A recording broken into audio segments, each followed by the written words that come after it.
Anyone who ever lights a fire for any reason in cottage country needs to be careful about fire safety, especially these days when we are having such devastation from forest fires.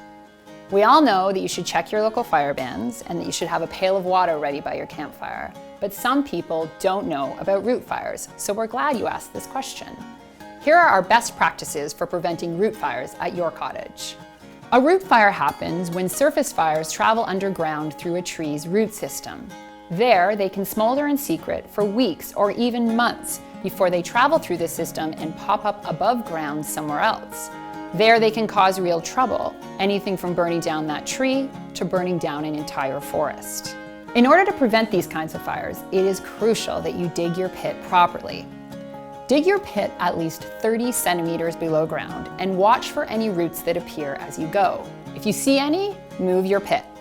Once dug, fill the pit with rocks, gravel, or sand to provide a barrier that the fire can't cross. It's also a good idea to ring your pit with small stones. It looks great and it helps to keep the fire contained. Lastly, and we cannot stress this enough, make sure you extinguish your fire before you leave it, and extinguish it well. The fire should be soupy and there should be no smoldering ashes. And of course, enjoy your s'mores.